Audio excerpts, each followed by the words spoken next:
Hi friends, good morning. In this video, chemistry problem, very easy problem, asked from me frequently. Asked me frequently these questions, very easy. So இந்த question ஈஸியாக attend பண்ணலாம். என்னென்னு பாருங்கள், கவனிங்க, என்ன எப்படி explain பண்ணுறேன்னு பாருங்கள்.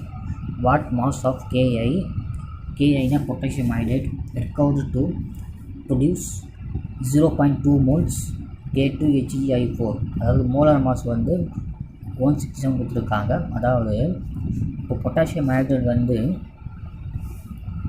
எவ்வளோ தேவைப்படும் அப்படின்னு கேட்குறாங்க. 0.2 moles வந்து இது ப்ரொடியூஸ் ஆகுது. 0.2 moles K2HEI4. அப்போ என்ன அர்த்தம்னா இது வந்து ப்ராடக்டாக கிடைக்கிது. இது ரியாக்டன். பொட்டாசியம் ஹைட்ரேட் வந்து ரியாக்டன், இது வந்து ப்ராடக்ட். அப்போ ஈக்குவேஷன் ஃபஸ்ட்டு வந்து பேலன்ஸ் பண்ணணும். ஈக்குவேஷன் பேலன்ஸ் பண்ணால் தான் இதில் வந்து நம்மளுக்கு தெரிய வரும். இப்போ என்ன சொன்னேன், ஃபஸ்ட்டு கேஐ போட்டுருங்க. அதுக்கப்புறம் எதோடு ஆட் ஆகுனா இது வந்து இந்த ஃபார்முலா ஈக்குவேஷன் கிடைக்கும் அப்படின்னு சொல்லி நீங்கள் பாருங்கள். பார்த்தோம் சொன்னாக்கா HCl2ஓட ரியாக்ட் ஆனால் K2HCl2I24 இந்த மாதிரி உருவாகுது. அப்போ பேலன்ஸ் பண்ணுங்கள், ஸ்டாக்கியோமெட்ரி பேலன்ஸ் பண்ணுங்கள். அப்போது இங்கே வந்து 1K இருக்குது, இங்கே 2K இருக்குது. அப்போ இங்கே 2 போட்டுக்கலாம். அப்போ 2 போட்டுக்கலாம். ஸோ 4I இருக்குது, இங்கேயே வந்து 2I தான் இருக்குது. இங்கே 4 இருக்குது, இங்கே 2 இருக்குது, இங்கேயும் 2 இருக்குது. அப்போ 4I சரியாயிடுச்சா? ஓகே ஆச்சு. மெர்க்குரி பாருங்கள், 1 இருக்குது, இங்கே தான் 1 கரெக்டாக இருக்குது.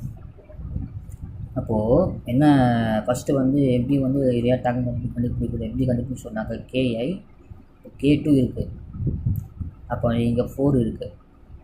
அப்போ ஒன்று தான் இருக்குது இங்கே. அப்போ ஒரு மெர்க்குரி போட்டோன்னா ஈஸியாக வேலை முடியும். ஒரு மெர்க்குரி போட்டாச்சு.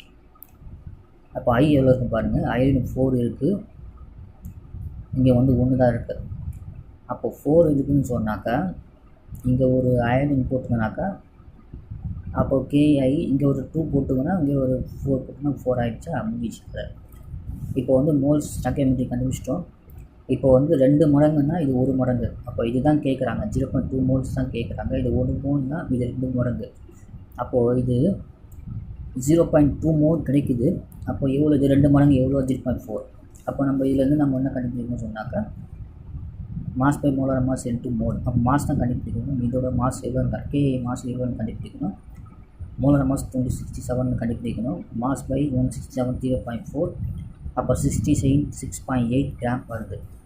அப்போ கேஐ எவ்வளோ கிடைக்குது, கேஐ மோல்ஸ் 0.2ல் மாஸ் 56.82 கிடைக்கும். அப்போ இது மாஸ் இதுதான் ஆன்சரு. இது வந்து நீங்கள் கண்டுபிடிக்கிறது ரொம்ப மேத்தமெட்டிக் போகணுன்னு அவசியம் இல்லை. இது